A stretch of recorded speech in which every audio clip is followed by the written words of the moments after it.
Hi everybody, Giselle Grenier here from ArtPlace.ca. In today's video, I'm going to be working on a watercolor block. And what that is basically it's a pad of watercolor paper, but it's glued on three sides. So it forms a hard block, and it's unglued on this side, and you just take a knife. When you're ready to take it off the block, you just take a knife underneath and you break the seal, and this helps keep your paper flat. It helps so it doesn't get all wrinkly. And I'm going to work on this piece, granddaughter art. So I'm going to work on this one here, and you'll notice I'm not taking it off the block. And I'm working on a smaller piece, which will further add to how I actually bind any size paper into the formal into the formal book when all the art is finished. So for this one here, I'm creating a vintage style background. That's one of my favorite things to create, and I'm going to be using some contrasting colors for some accents. It's going to be a simple background, but very effective. And I'm going to be using more transparent and semi-transparent paints. DecoArt Media Line, the fluid acrylics, transparent yellow iron oxide, Quinacridone gold, burnt orange, Quinacridone burnt orange, transparent red iron oxide, Diarylide yellow, titanium white. If you don't have watercolor paper, no big deal. You can use whatever you want. What you can do is, if you don't have, well, use gesso, but if you don't have gesso, just use cheap white paint and apply a few layers of gesso to your paper. It gets to a point though that it costs more money in materials like gesso, or more money in time trying to thicken up cheap paper versus just going out and buying a sheet of watercolor paper. I know you can buy sheets of mixed media paper, watercolor paper. Here in Canada, it's expensive for stuff like that. You can buy a sheet for $3, a big 20 by 32 sheet of 140 pound, I think, mixed media paper. Not sure. So you just have to look around. But if you can't, if you just don't have any access to that stuff, then just use gesso or cheap white acrylic paint and just a few layers. And ideally, if you do that, batch it. So, you know, spend 3 hours doing nothing but thickening up thin paper. Or if you've got glue or decoupage medium, you can take two cheap papers and just fuse them together to create one thicker page.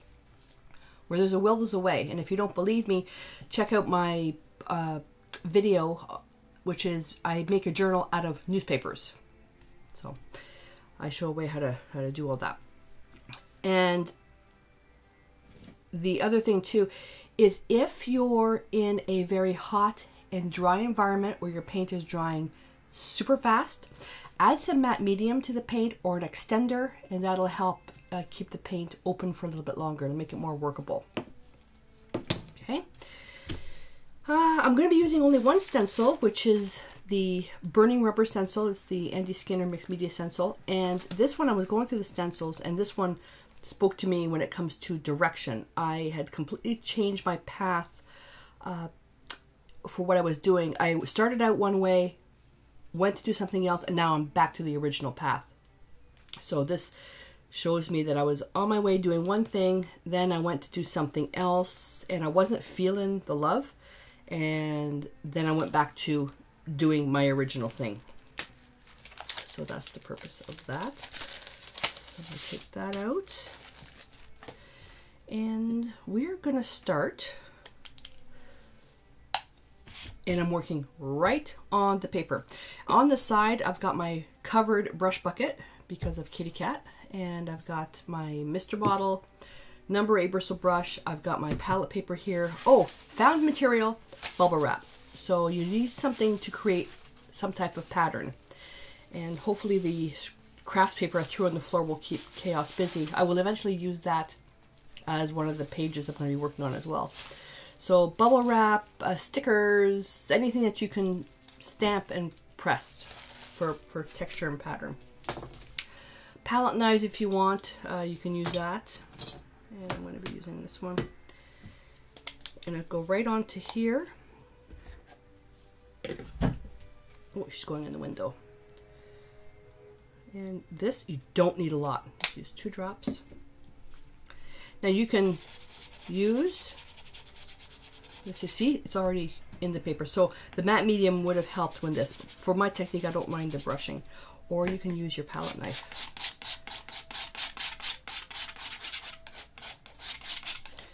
You know, just something rough and random. Actually, the page is going to go this way.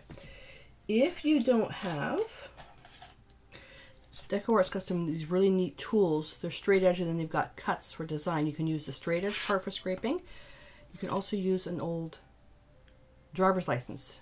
So you can put the paint on.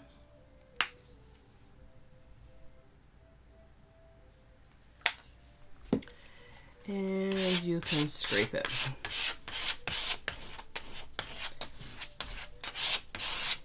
When you use a scraping method, the paint goes right in there.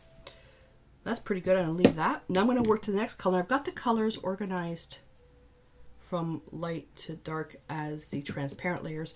The Diarylide yellow, it's a semi-transparent, and I'm using that strictly as something to further brighten this after everything's done. Not going to wash my brush.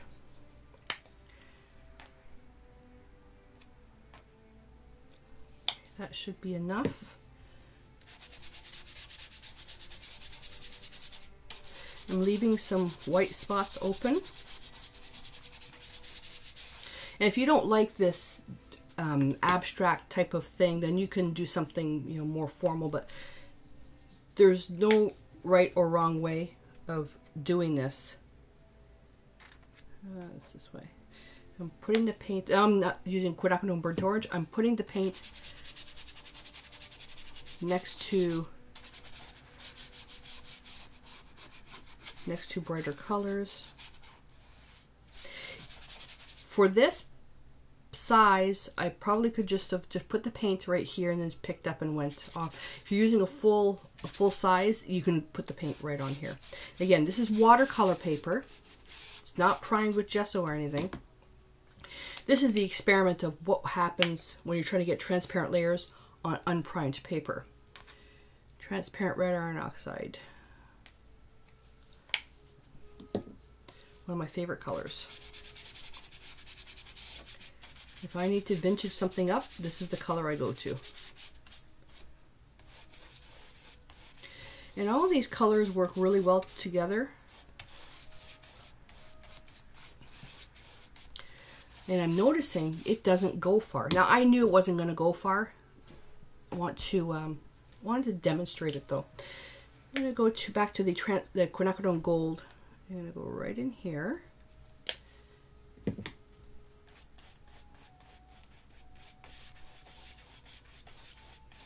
It's very similar to the transparent red iron oxide, but it just has a little bit more orange in it.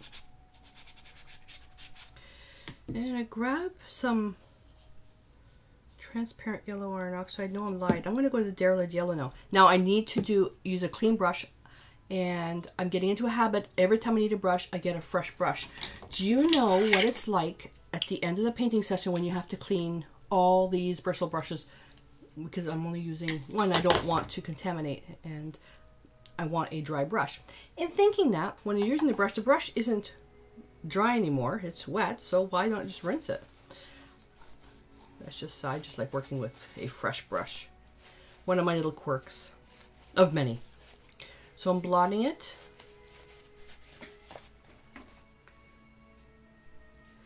And people have ridiculed me for using the soft grip brushes because they're very inexpensive. They are phenomenal brushes. I abuse it. Again, I'm so upset that my original number 8 brush was down to here. It was the perfect brush for stenciling and applying, and the brush met Mia when she was a puppy. So Diarylide yellow.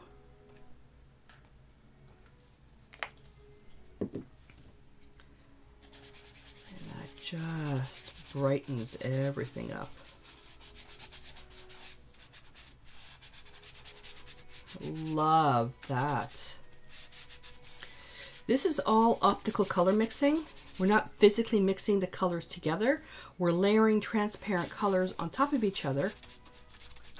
And now as I'm painting over the previous layer, the paint is moving a lot more. So working on unprimed paper, that's the experiment, working on unprimed paper, the paint just gets into there, but you can still do something with it. So with the wet brush, let's go with, I want more contrast, the transparent red iron oxide. I'm going to go right up here. And look at the depth of that.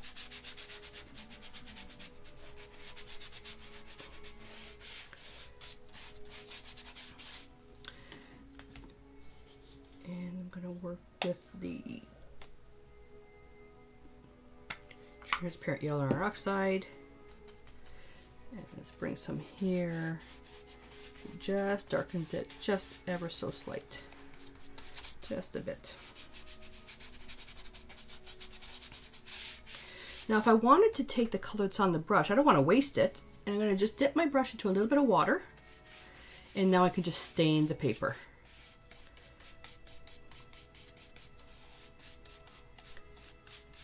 Just staining the paper, very light. But isn't this wonderful that the paper's, it's got just a little bit of a bump to it. That's where it's unsealed and the air is getting in. But it's nice working with paper that doesn't buckle. And just wet my brush again, just going back over the areas that are white. There we go. And today is going to be the start of our next heat wave. And I'm going to try to get as many videos done today until it gets too hot. I've got the window closed right now, but studio lights make it very hot. And tomorrow it's supposed to be 44 with the, when you factor in the Humidex. So that's,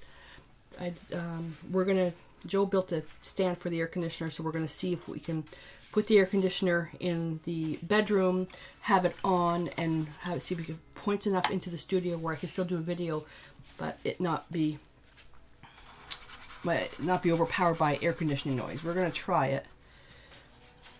All right.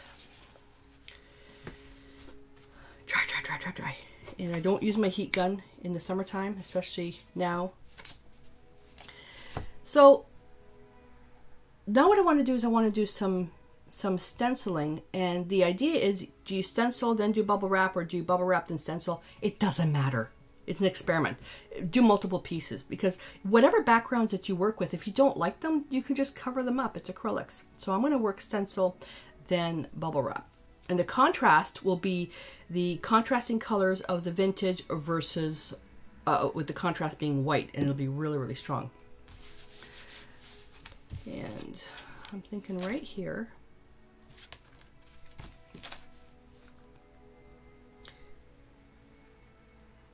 and I want to line it up.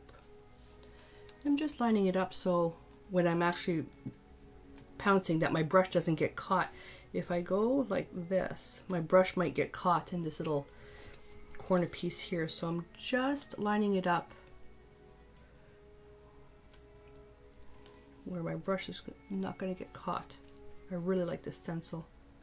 If you've got a scan and cut, I'm going to do a video on that. If you've got a scan and cut, you can make some amazing stencils. Just use acetate sheet, overhead projector sheets. Just use that. I'm going to go with something very strong. I'm going to start with transparent iron oxide. I don't know if it'll be enough. And that's going to go here. And because I'm stenciling, I'm actually going to go to a stencil brush. Now, the brushes, I use the Pure Choice for these. They're very, very inexpensive. They come in a package. And the difference, they have with the different colors meant. The green is a flat, but the bristles are long. The orange are flat, but the bristles are much shorter. And the yellow, it's domed.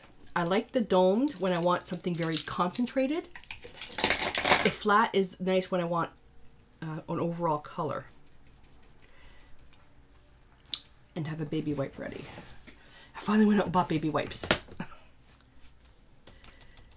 The kitchen wipes were just drying out my hands really, really bad. And it's not nice. And of course I didn't put enough paint on my palette. Oh well. I could always add more. And I'm just stenciling very, very quickly, very deliberately, because I want this to be strong.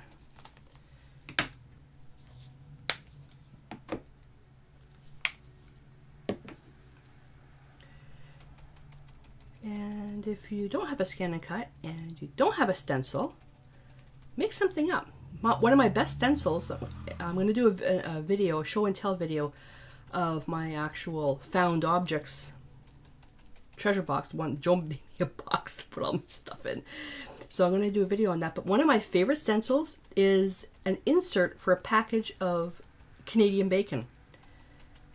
It's what, you know, when you buy bacon, on the back side you've got the bacon showing through and you've got cutouts. That cutout is wrapped around the entire bacon, all the bacon, and that's one of my favorite stencils.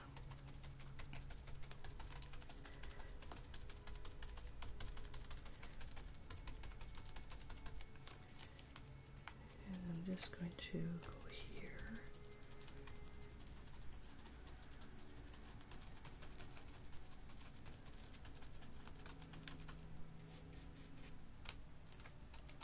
And after a bit, the paint forms a bit of a seal. I'm just borrowing now.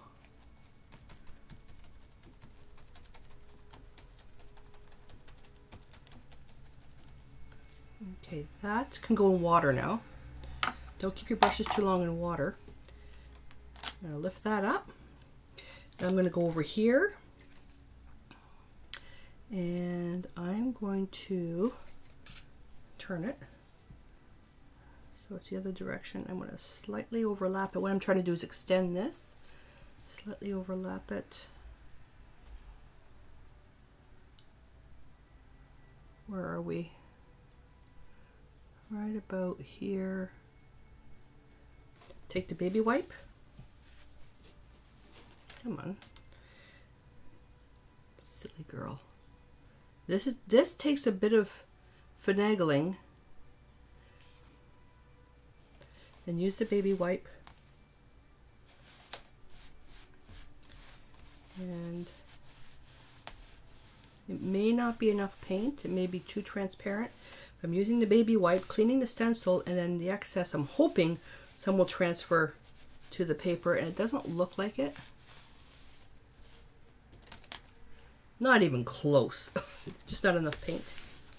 Not enough paint. Oh, that's okay. That's okay. Now let's see what happens if I take the baby wipe. Oh, that's really dry already. I wonder if I can...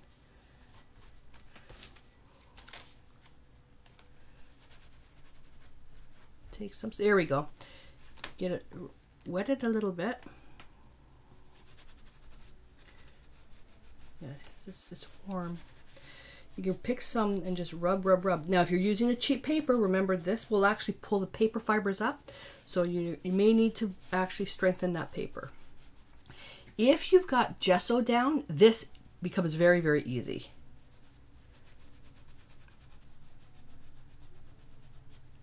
And if you want to add further color to it, you can just, you know, even spray or just stencil some white on top of that.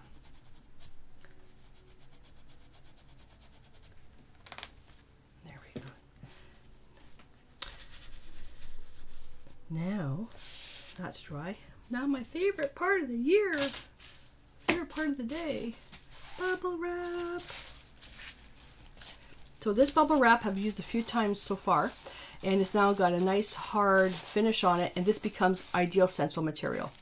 And what I did do is I went into Joe's workshop and I stole some blocks I like to say borrow because stealing is bad, but I had no intentions of giving them back. Getting some blocks and then cut these out to the same size as a block, and then just use either use this left me. There's a glue. It's left me. There's a glue that I use, which is really good for all different things. You can use Gorilla Glue. The matte medium and decoupage medium doesn't work as well, I found, but I can't think of the name. But you glue the bubble wrap to the block, and then as they start to flatten out, you just glue another layer, glue another layer, glue another layer. So you can do that. And put some paint there. And you can use a palette knife for this.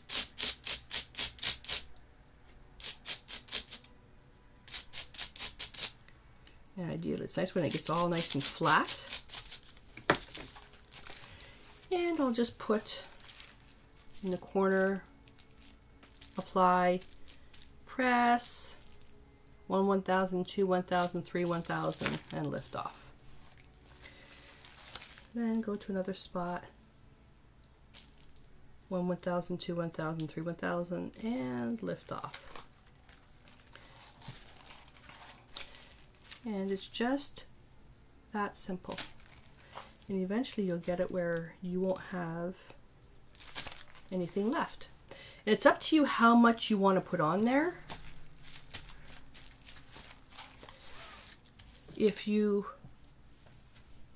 So palette knife or a credit card, you know, that's the same way. With a brush, the brush, you have to put even less paint on the brush because you don't want the paint getting inside. It won't affect the actual stamping part, but it'll be a waste of paint. You can put as little as much as you want. So if I take the brush and I focus on some really heavy duty bubbles and I pad, so I've got some really strong ones there. So let's put that right here. I don't remember the direction I did that, so it should be like this, I think.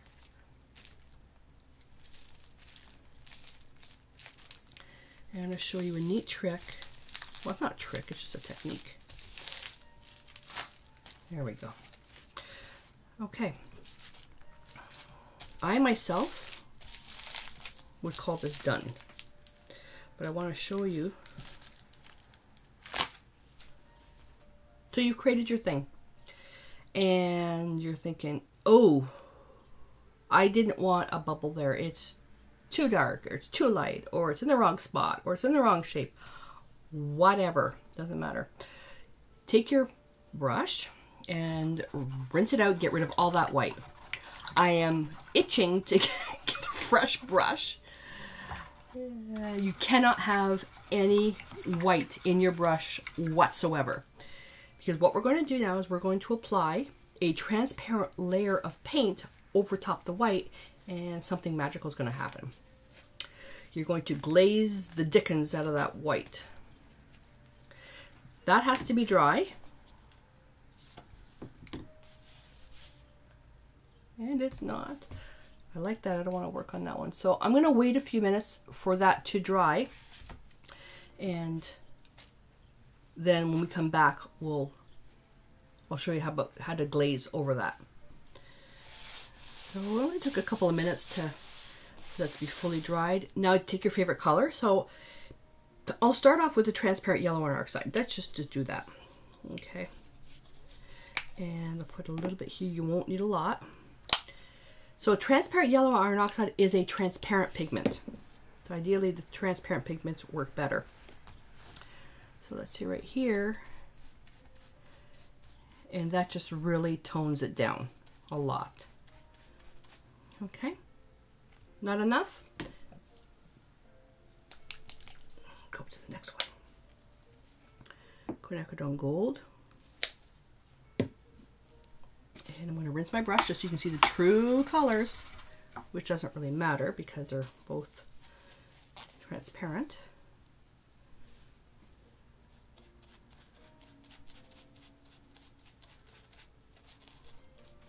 It really tones that down.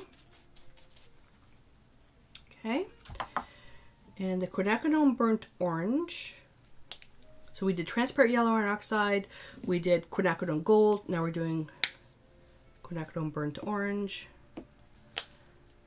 Of course, Murphy's Law is that all the colors that are my favorites have the word that it's very hard for me to pronounce. Now that color is really vibrant. And let me show you.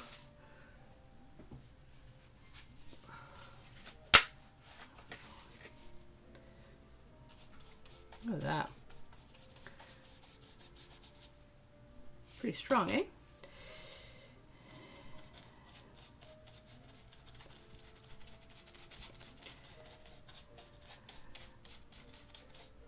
There we are.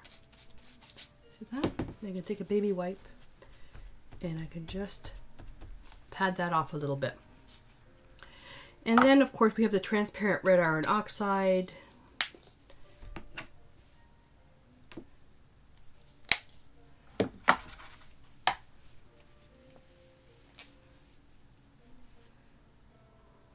I'll use that on here.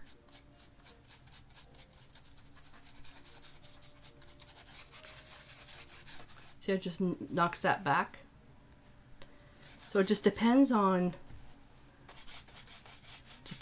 what you want to use for your colors. So while that dries for a sec, so let me show you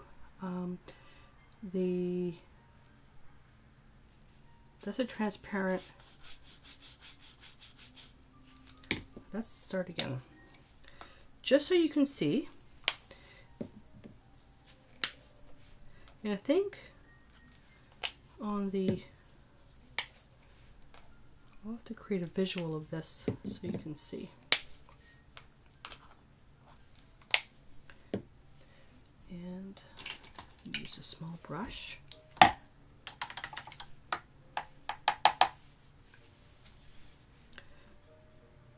So that's transparent yellow iron oxide, Quinacridone gold,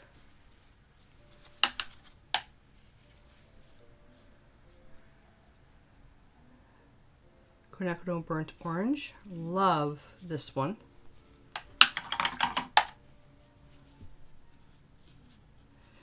and transparent red iron oxide.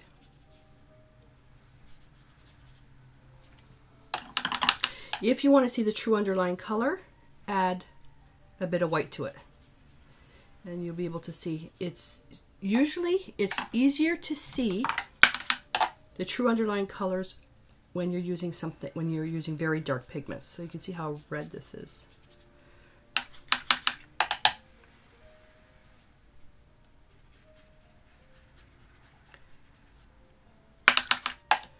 And the yellow is probably out. You can see that really well. Okay, so you can see the type of colors that are in there. But because they're transparent, they do everything perfectly. Now it's all dry, and voila. So we're finished with this one. So that background is ready to go. So what did we learn in this? We learned about transparent layers on unprimed paper. The technique would be different if it was transparent layers on primed paper. So to experiment with that, we learned about, what did we learn about?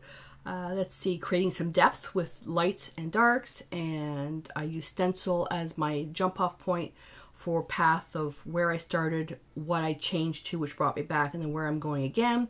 And then using bubble wrap for contrast, patterning, interest, and then adding more transparent colors on top of that just to knock down the intensity.